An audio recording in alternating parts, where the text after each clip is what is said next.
King Joash stood beside the bed of the prophet Elisha. The once strong prophet was now weak and dying, but the power of God still rested upon him. Outside, Israel's enemies pressed in, and fear filled the king's heart. Take a bow and some arrows. Open the east window. Shoot! This is the Lord's arrow of victory over Aram. So far, Joash was doing exactly what he was told. Then Elisha gave a final instruction. Take the arrows and strike the ground. Joash strikes the stone floor 3 times and then stops. The room fell silent. Elisha became angry, not because Joash was disobedient, but because he was half-hearted. You should have struck the ground 5 or 6 times. Then you would have completely defeated your enemy. But now victory will come only 3 times. The teaching Joash listened, but he did not fully commit. God had already promised victory. The arrows represented opportunity. The ground represented persistence, faith, and effort. But Joash stopped too soon. How often do we do the same?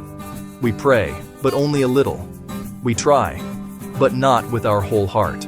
We obey, but we stop when it feels uncomfortable or tiring. We do what is asked, but not what is possible. God was not measuring Joash's strength. God was measuring his expectation. Listening is more than hearing. Joash heard the instruction, but he didn't ask. How many times should I strike?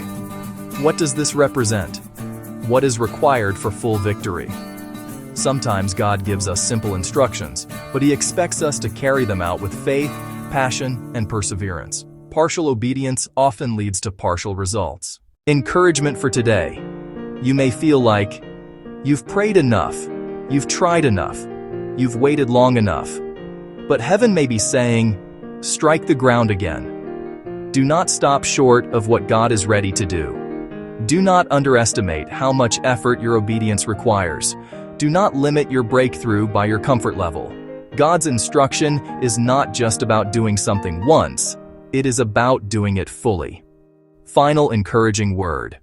When God gives you an assignment, give your best, go beyond the minimum. Don't stop until the Spirit tells you to stop, because when you strike the ground with faith, persistence, and obedience, victory multiplies.